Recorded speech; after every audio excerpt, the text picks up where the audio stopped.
मुख्यमंत्री जगन मोहन रेड्डी जी, केंद्रीय मंत्रिमंडल के मेरे सहयोगी निर्मला सीतारमण जी, पंकज चौधरी जी, भागवत कराड़ जी, अन्य जनप्रतिनिधि, देवी और सज्जनों, आप सभी को national academy of customs, indirect taxes and narcotics के इस शानदार कैंपस की बहुत बहुत बधाई।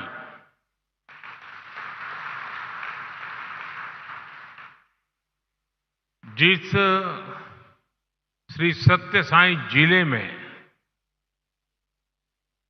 जिस क्षेत्र में एक कैंपस बना है वो अपने आप में विशेष है। ये क्षेत्र अध्यात्म, राष्ट्र निर्माण और सुशासन से जुड़ी हमारी विरासत का प्रतिनिधित्व करता है। आप सब जानते हैं कि पुट्टपर्ती में श्री सत्य साईं बाबा की जन्मस्थली है। ये महान स्वतंत्रता सेनानी पद्मश्री श्री कल्लुल सुब्बाराव की भूमि है। प्रसिद्ध पपेट्री आर्टिस्ट दलाभाई चलापति राव को इस क्षेत्र में ने नई पहचान दी है। इस धरती से विजयनगर के गौरवशाली राजवंश के सुशासन की प्रेरणा मिलती है।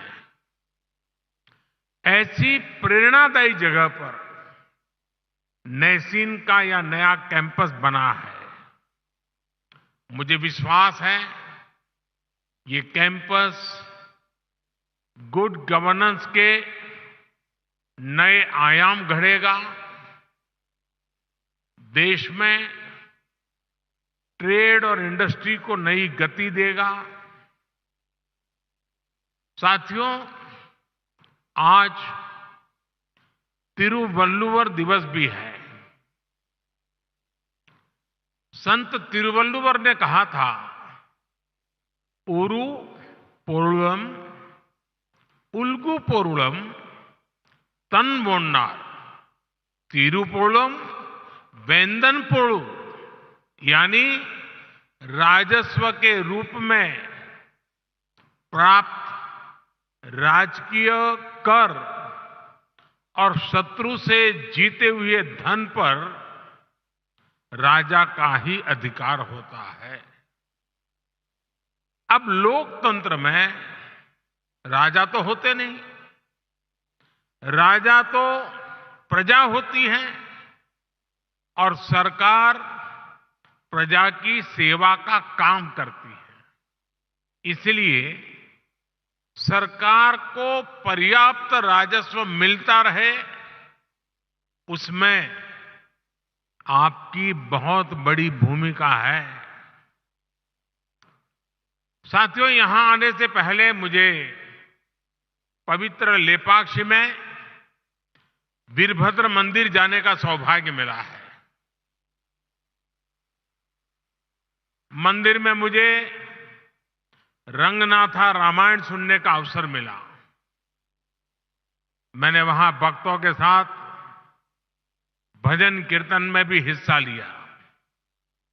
मान्यता का है कि यहीं पास में भगवान श्री राम का जटायु से संवाद हुआ था। आप जानते हैं कि अयोध्या में श्री राम के भव्य मंदिर में प्राण प्रतिष्ठा से पूर्व मेरा 11 दिन का व्रत अनुष्ठान चल रहा है। ऐसी पुण्य अवधि में यहां ईश्वर से साक्षात आशीर्वाद पाकर मैं धन्य हो गया। आजकल तो पूरा देश राममय है, राम जी की भक्ति में सराबोर है। लेकिन साथियों, प्रभु श्री राम का जीवन विस्तार, उनकी प्रेरणा, आस्था भक्ति के दायरे से कहीं ज्यादा है। प्रभु राम गवर्नेंस के, समाज जीवन में सुशासन के ऐसे प्रतीक हैं जो आपके संस्थान के लिए भी बहुत बड़ी प्रेरणा बन सकते हैं। साथियों, महात्मा गांधी कहते थे कि राम राज्य का विचार ही सच्चे लोकतंत्र का विचार है। गांधी जी ने ऐसा कहने के पीछे वर्षों का उनका अध्ययन था, उनका दर्शन था।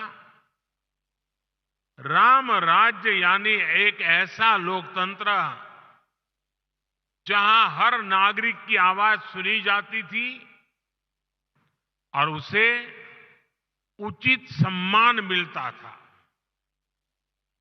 राम राज्य वासियों से कहा गया है, जो राम राज्य के निवासी थे, वहां के नागरिक थे, उनके लिए कहा गया है, राम राज्यवासी त्वम प्रोच्छस्वते शिरम न्यायार्थम युद्धस्व सर्वेषु समम चर परिपालय दुर्बलम विद्धि धर्मवरम प्रोच्चयस्वते शिरम राम राज्यवासीत्वम। अर्थात राम राज्यवासियों, अपना मस्तक ऊंचा रखो, न्याय के लिए लड़ो, सबको समान मानो, कमजोर की रक्षा करो, धर्म को सबसे ऊंचा जानो, अपना मस्तक ऊंचा रखो, तुम राम राज्य के वासी हो।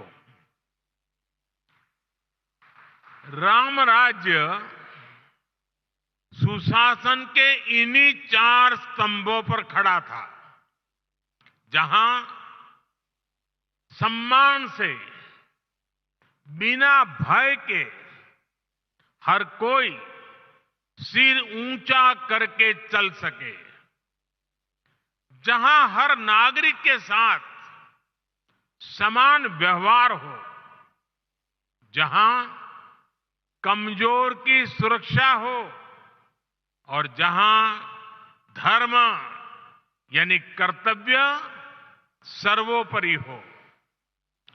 आज 21वीं सदी के आपके आधुनिक संस्थान के 4 सबसे बड़े ध्येय यही तो है।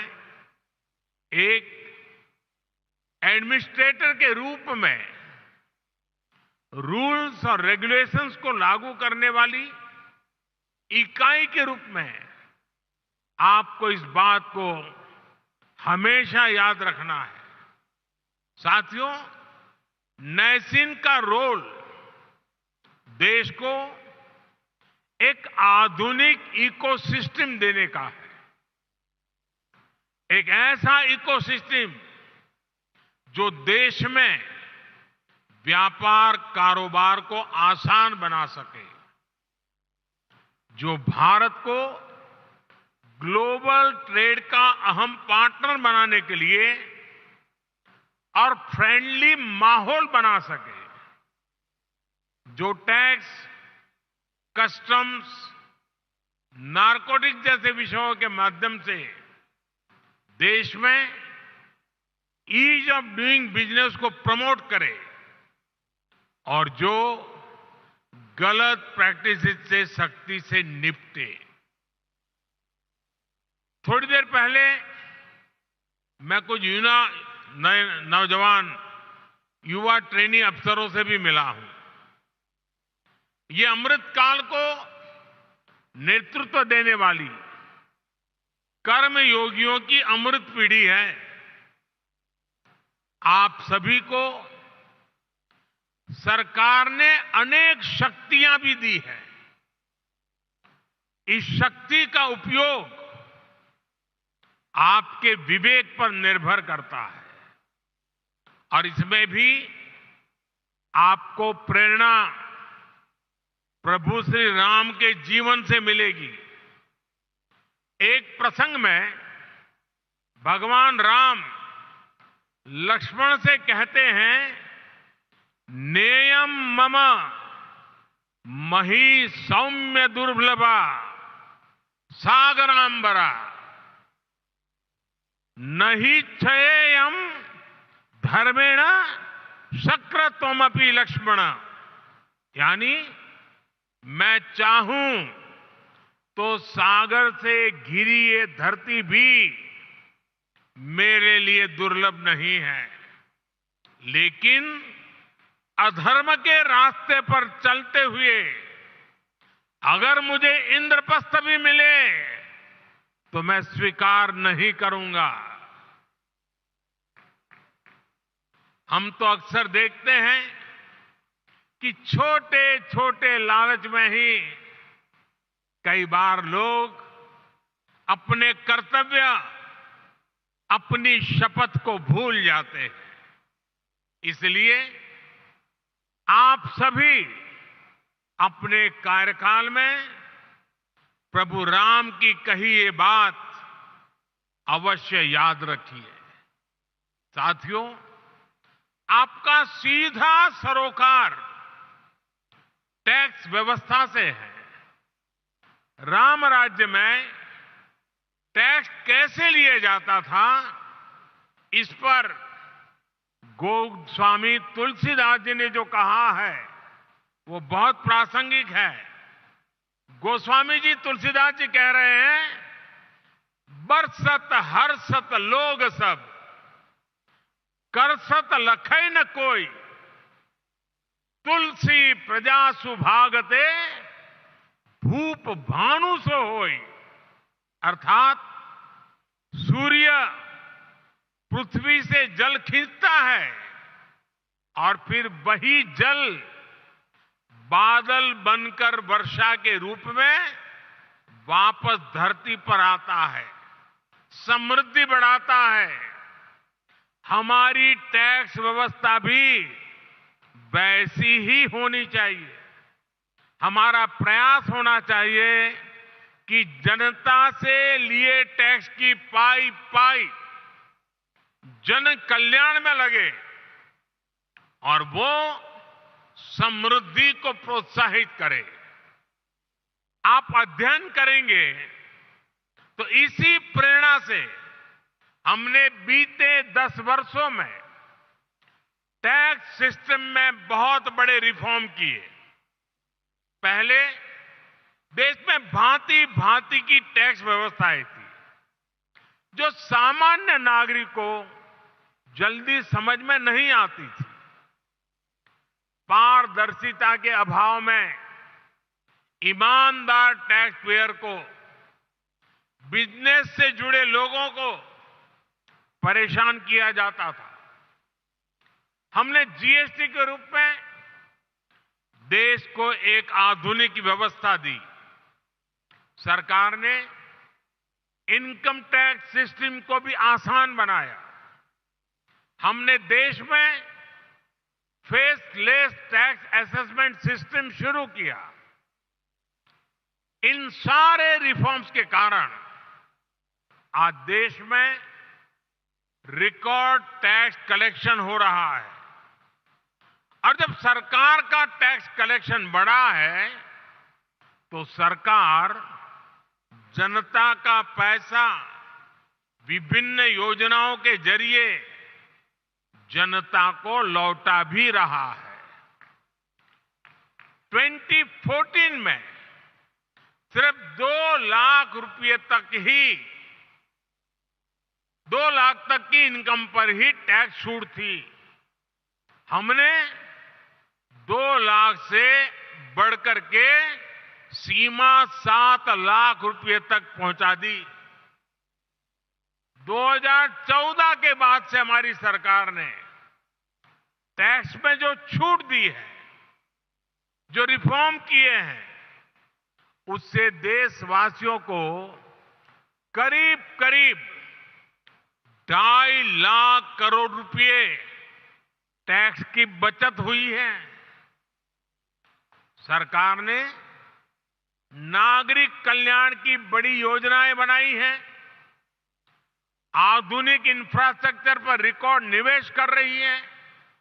और आप देखिए, आज जब देश का टैक्स पेयर ये देख रहा है कि उसके पैसे का सही इस्तेमाल हो रहा है, वो भी आगे बढ़कर टैक्स देने को तैयार हुआ है। इसलिए बीते वर्षों में टैक्स देने वालों की संख्या लगातार बढ़ रही है। यानी हमने जो कुछ जनता से लिया, वो जनता के चरणों में ही समर्पित कर दिया। यही तो सुशासन है, यही तो राम राज्य का संदेश है। साथियों, कि संसाधनों का ऑप्टिमम यूटिलाइजेशन कैसे हो। अतीत में हमारे यहां प्रोजेक्ट्स को अटकाने, लटकाने और भटकाने की एक प्रवृत्ति रही है। इसके कारण देश का बहुत बड़ा नुकसान होता है। ऐसी प्रवृत्ति के प्रति सावधान करते हुए भगवान राम भरत से कहते हैं, और वो बड़ा इंटरेस्टिंग बातचीत है भरत और राम के बीच की। राम भरत से कहते हैं, कच्चिदर्थम विनिश्चित्य लघु मूलम महोदयम क्षिप्र भार भसे कर तुम न दीर्घयसी राघव। अर्थात मुझे विश्वास है कि तुम ऐसे कामों को बिना समय गंवाए पूरे करते हो जिनमें लागत कम और उसके लाभ अधिक है। बीते 10 वर्षों में हमारी सरकार ने भी लागत का ध्यान रखा है और योजनाओं को समय पर पूरा करने पर जोर दिया है। साथियों, गोस्वामी तुलसीदास जी कहते हैं, माली भानु किसान सम, माली भानु किसान सम नीति निपुण नरपाल, प्रजा भाग बस होहिंगे कबहू कलिकाल। यानी सरकार में माली, सूर्य और किसान जैसे गुण होने चाहिए।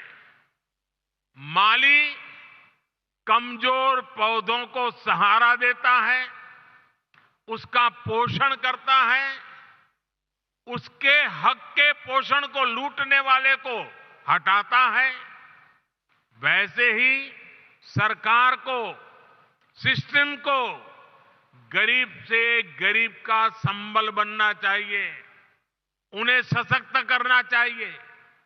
सूर्य भी अंधेरे का नाश करता है, वातावरण की शुद्धि करता है और बारिश में मदद करता है।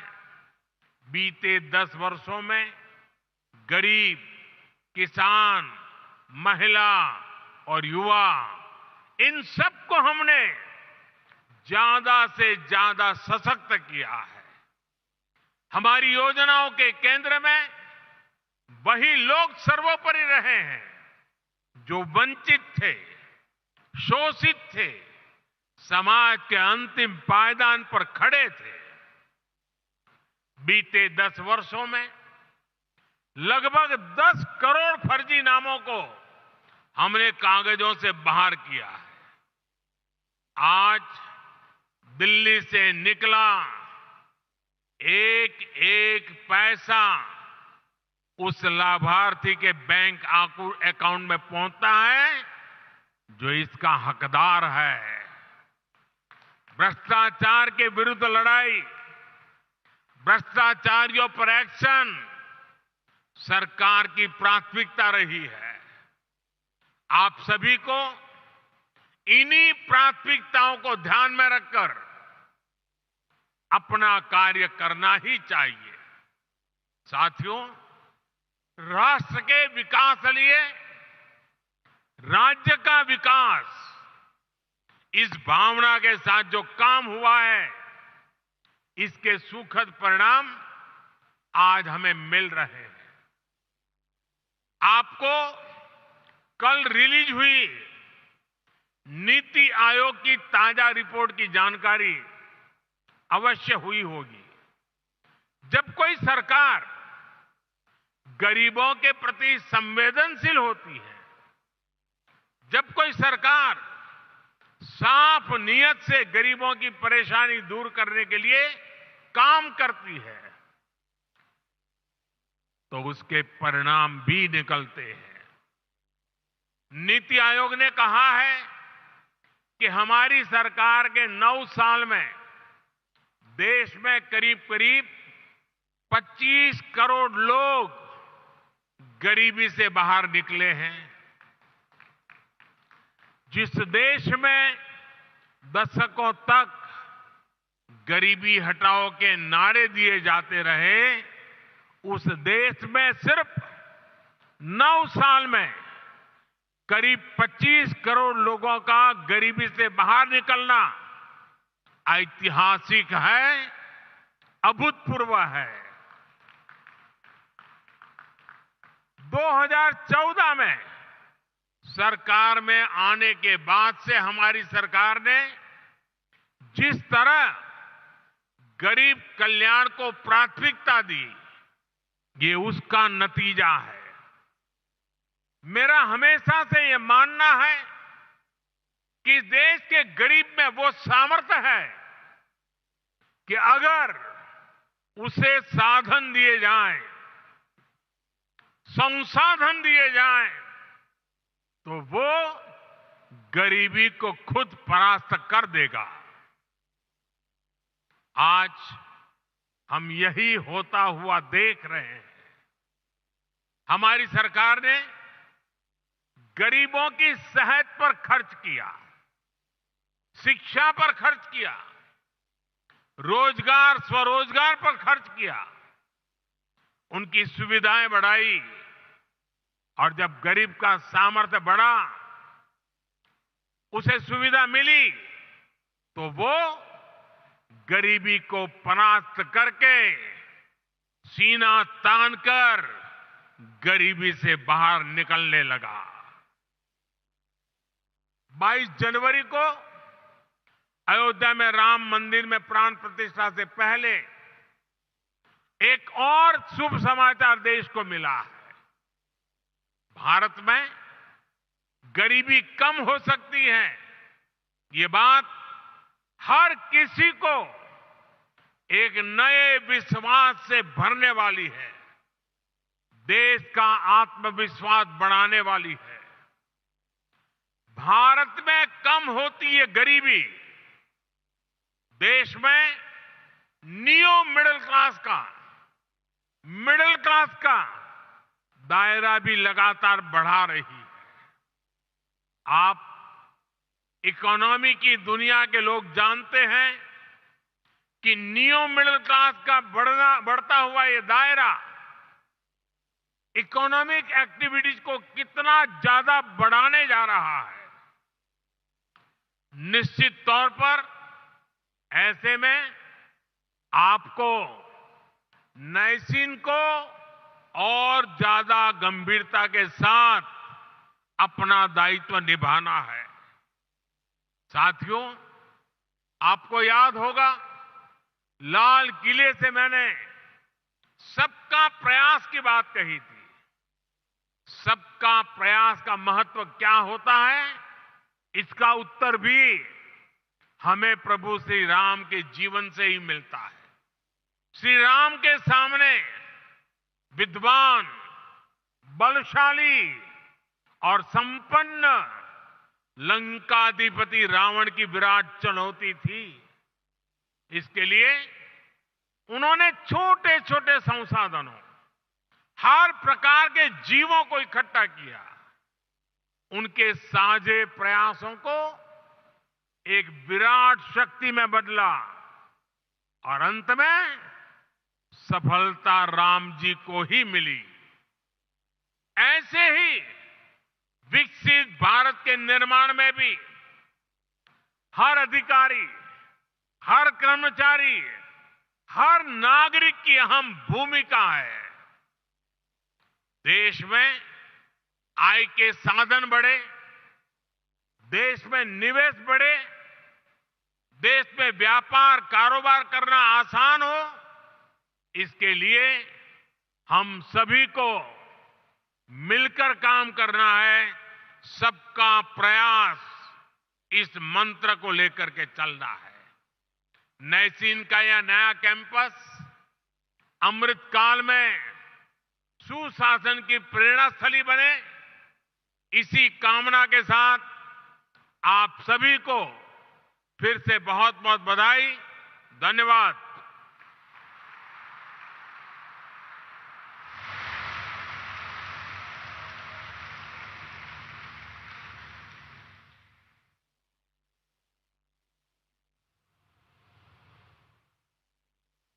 Esteemed Prime Minister Shri Narendra Modi ji, Honorable Governor of Andhra Pradesh Shri Abdul Nazir ji, Union Minister of Finance Srimati Nirmala Sitharaman ji, Ministers of State for Finance Shri Pankaj Chaudhary ji and Shri Bhagwat Kharad ji, my colleagues in the State Cabinet, officials from the Government of India and Government of Andhra Pradesh, and distinguished guests. It is indeed a privilege to participate in the inaugural event of the second campus of the National Academy of Customs, Indirect Taxes and Narcotics, NACIN, a preeminent institution that enables comprehensive training and capacity building in the fields of customs, indirect taxes, and narcotics control. For officers representing various entities such as CBIC, Narcotics Control Bureau, and so forth. And a few words in Telugu so that the audience could better understand how good an institute this is. My profound thanks ఈ సందర్భంగా శ్రీ నరేంద్ర మోడీ గారికి. ఎందుకనంటే అత్యంత వెనుకబడిన జిల్లాలలో ఒక జిల్లా అయిన ఈ అనంతపురం జిల్లాలో ఒక వరల్డ్ క్లాస్ ఇన్స్టిట్యూట్, ఒక వరల్డ్ క్లాస్ అకాడమీ ఇక్కడికి తీసుకొచ్చే ఒక గొప్ప ప్రయత్నము, అడుగులు పడడమే కాకుండా ఇది సాధించేందుకు శ్రీమతి నిర్మలా సీతారామన్ గారు అనేక సందర్భాలలో ఇక్కడికి రావడం, అనేక సందర్భాలలో ఎఫర్ట్స్ పెట్టడం కూడా మన కళ్ళ ఎదుటే కనిపించిన వాస్తవం. ఇక్కడ నిజంగా వస్తూ ఉన్న ఈ మంచి ఇన్స్టిట్యూటు మన రాష్ట్ర పేరును, ప్రతిష్టను మన దేశంలోనే కాదు అంతర్జాతీయ స్థాయిలో కూడా ఇంత world class, state of the art, latest టెక్నాలజీస్తో అన్నిట్లోనూ కూడా అనుసంధించి ఒక గొప్ప ఇన్స్టిట్యూట్ ఇక్కడ వస్తూ ఉంది. ఇది తీసుకొచ్చినందుకు మరొక్కసారి మనస్ఫూర్తిగా నరేంద్ర మోడీ గారికి, అదేవిధంగా శ్రీమతి నిర్మలా సీతారామన్ గారికి మనస్ఫూర్తిగా కృతజ్ఞతలు తెలుపుకుంటూ ఎక్కువ సమయం తీసుకోకుండా ఇక శ్రీ నరేంద్ర మోడీ గారికి మైక్ ఇచ్చే కార్యక్రమం చేస్తాను. Thank you.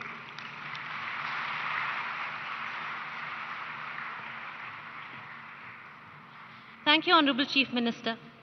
Moving ahead with the program, we would like to tell you that Nasin has been given the Utkrisht rating by the Capacity Building Commission under Mission Karmyogi. This accreditation reflects the resolve of this academy to work towards achieving excellence. I now request the Honorable Prime Minister to hand over the accreditation certificate to Director General Nasin, Dr. K.N. Raghavan.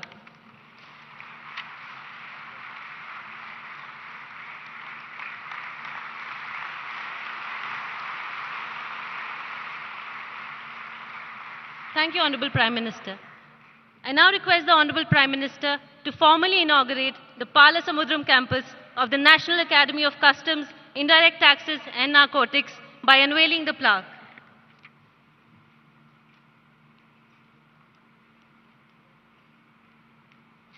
This will be followed by a short film about Nasin Palasamudram.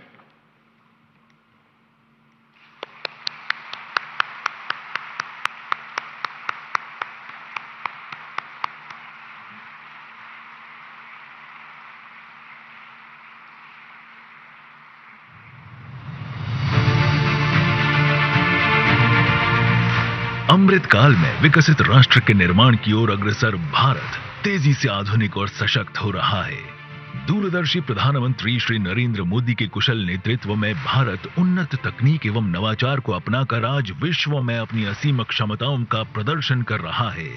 माननीय प्रधानमंत्री द्वारा परिकल्पित mission कर्मयोगी इस दिशा में एक महत्वपूर्ण कदम है। आप जानते हैं कि मैंने हमेशा कैपेसिटी बिल्डिंग पर कितना जोर दिया है। मुझे खुशी है कि आज आप सब सिविल सर्वेंट्स के बीच मिशन कर्मयोगी एक बड़ा अभियान बन चुका है। मिशन कर्मयोगी का मकसद है सिविल सर्वेंट्स के फुल पोटेंशियल का उपयोग करना। मिशन कर्मयोगी को गति देने में केंद्रीय अप्रत्यक्ष कर और सीमा शुल्क बोर्ड सीबीआईसी सदैव अग्रणी रहा है। सीबीआईसी अप्रत्यक्ष करों का संग्रहण एवं संबंधित नीतियां बनाकर देश की आर्थिक प्रगति में महत्वपूर्ण योगदान देता है। राष्ट्रीय सीमा शुल्क, अप्रत्यक्ष कर एवं नारकोटिक्स अकादमी नासिन सीमा शुल्क, अप्रत्यक्ष कर और नारकोटिक्स के क्षेत्र में विभागीय अधिकारियों के प्रशिक्षण हेतु सीबीआईसी का शीर्ष प्रशिक्षण संस्थान है तथा राष्ट्रीय और अंतर्राष्ट्रीय स्तर पर क्षमता निर्माण का मुख्य केंद्र है। नासिन ने कोऑपरेटिव फेडरलिज्म को सार्थक करते हुए केंद्रीय अधिकारियों ही नहीं अपितु राज्यों के हजारों अधिकारियों, व्यापार संस्थाओं, भागीदार एजेंसियों और अन्य विदेशी अधिकारियों को भी प्रशिक्षित किया है। अकादमी WCO, ब्रिक्स आदि वैश्विक निकायों और मित्र देशों के साथ अपेक्षित प्रशिक्षण और सहयोग भी करती है। ये WCO, UNEP, UNODC एवं SASEC के लिए अंतर्राष्ट्रीय स्तर पर मान्यता प्राप्त प्रशिक्षण अकादमी है। नए भविष्य के सशक्त आधार हेतु यह संस्थान आर्टिफिशियल इंटेलिजेंस के कई प्रशिक्षणों का आयोजन भी करती है। नासिन की भूमिका और जिम्मेदारियों के विस्तार के साथ वृहद क्षेत्र में एक नए एवं आधुनिक अकादमी की आवश्यकता को महसूस किया गया। ये तलाश समाप्त हुई पालसमुद्रम में। एक मनोरम गांव और पालसमुद्रम नाम के ही तालाब से लगा 500 एकड़ का यह व्यापक क्षेत्र बेंगलुरु एयरपोर्ट से 90 मिनट की दूरी पर है। पूर्ण तत्परता के साथ जून 2022 में इसका निर्माण शुरू हुआ और मात्र 17 महीनों के भीतर ये नया परिसर आज माननीय प्रधानमंत्री श्री नरेंद्र मोदी द्वारा देश को समर्पित किया जा रहा है। परिसर में अत्याधुनिक सुविधाएं हैं जिनमें smart classroom, state of the art sports facilities और इमर्सिव लर्निंग सेंटर शामिल है। GRIHA 5 स्टार रेटिंग मानदंडों के अनुरूप निर्मित यह परिसर एक सेल्फ सस्टेनेबल और इको फ्रेंडली केंद्र है। इलेक्ट्रिक वाहनों की परिचालन सुविधा, सौर ऊर्जा से संचालित ऊर्जा उत्पादन और जल संरक्षण प्रणालियों जैसी विशेषताओं से लैस ये परिसर शुद्ध शून्य ऊर्जा खपत, नेट जीरो एनर्जी कंजम्पशन के लिए प्रतिबद्ध है। परिसर का निर्माण सामाजिक दायित्व को प्राथमिकता देता है, जो माननीय प्रधानमंत्री की जन भागीदारी की भावना का प्रतीक है। अंत्योदय दर्शन के अनुरूप जनमानस के लिए परिसर में डाकघर, बैंक शाखा, सुपरमार्केट, विद्यालय, अस्पताल आदि आवश्यक सुविधाएं स्थापित की जा रही हैं।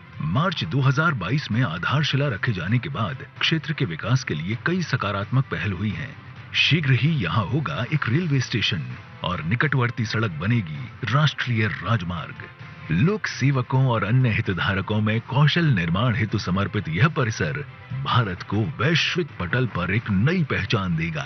यह नवीन कौशल विकास के प्रति सरकार की प्रतिबद्धता को प्रदर्शित करता है और हम सभी को कर्तव्य काल में विकसित भारत 2047 के संकल्प में योगदान देने के लिए प्रेरित करता है।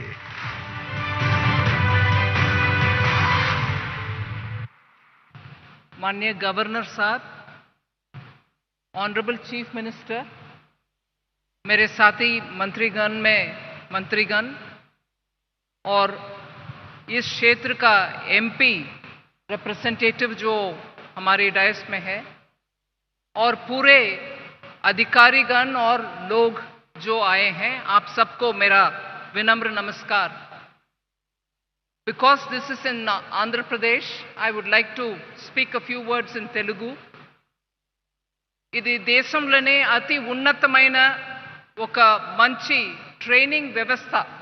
భారతదేశంలో రెవెన్యూ సర్వీస్లో వచ్చే అధికారిகள் అందరికీ ఇక్కడ మంచి సదుపాయాలతోటి వాళ్ళకు ట్రైనింగ్ ఇవ్వడానికి ఎలాగ ఐఏఎస్ అధికారి లబాస్నా అంటారు, మసూరీలో వెళ్ళి ట్రైనింగ్ తీసుకుంటారు, ఎలాగ ఐపీఎస్ అధికారి హైదరాబాద్లో ఉన్నటువంటి సర్దార్ పటేల్ ఇన్స్టిట్యూట్లో వెళ్ళి ట్రైనింగ్ చేసుకుంటారో అట్లాగా ఐఆర్ఎస్, అది కూడా కస్టమ్స్, ఇండైరెక్ట్ ట్యాక్సెస్, జిఎస్టీ లాంటి ఆర్ ఎక్సైజ్ డ్యూటీ ఇట్లాంటి క్షేత్రంలో పనిచేసే రెవెన్యూ సర్వీస్ అధికారి అందరికీ ఇక్కడ ట్రైనింగ్ ఇవ్వడానికి ఒక మంచి వ్యవస్థ. ఇది మోడర్న్ వ్యవస్థ. అందువల్ల వరల్డ్ కస్టమ్స్ ఆర్గనైజేషన్ కూడా దీనికి మంచి గుర్తింపు ఇచ్చి ఇక్కడ south east Asian countries and మనం చెప్పే సింగపూర్, థాయిలాండ్, కంబోడియా లాంటి ప్రదేశం నుంచి స్టేట్స్ నుంచి కూడా ఇక్కడ తీసుకొచ్చి వాళ్ళ ఆఫీసర్స్కి ట్రైనింగ్ ఇవ్వగలిగే ఆ స్థాయిలో ఉంది అని గుర్తింపు ఇచ్చారు మన ఈ పాలసముద్రం కేంద్రానికి. ఇది ఇవాళ మన పెద్ద సౌభాగ్యం అని నేను అనుకుంటాను. మాననీయ ప్రధానమంత్రి గారు ఇవాళ ఇక్కడ వచ్చి మనకి ఈ ఇన్స్టిట్యూట్ని దేశానికి అర్పణ చేయడానికి వచ్చారు. వారు బాగా వ్యస్తత బిజీగా ఉన్నటువంటి ఈ టైంలో మనకి టైం ఇచ్చారనే దానికి నేను ఫినాన్స్ మినిస్ట్రీ తరపు నుంచి వారికి నా కృతజ్ఞతలు చెప్పి నా మాటని ముగించేస్తాను. కానీ ఒక్క విషయం, ఆంధ్రప్రదేశ్లో ఉన్నటువంటి ఇక్కడ మనం నిలబడి మాట్లాడే ఆ సందర్భంలో 500 ఎకరం ఆంధ్రప్రదేశ్ గవర్నమెంట్ మనకి ఇవ్వడం, అది కాకుండా ఇంకా ఒక 10 ఏకర్ భూమి స్కూల్ కేంద్రీయ విద్యాలయ పెట్టడానికి పాలసముద్రంలో ఇవ్వడం, అది కాకుండా హంద్రీ నీవా నుంచి డైరెక్ట్గా ఒక నేషనల్ ఇన్స్టిట్యూట్ ఇక్కడ మనం పెడుతున్నాం అనే దానికోసం మంచినీళ్ళు సరఫరాకి కూడా వెంటనే స్టేట్ గవర్నమెంట్ స్పందించడం, 2014 నుంచి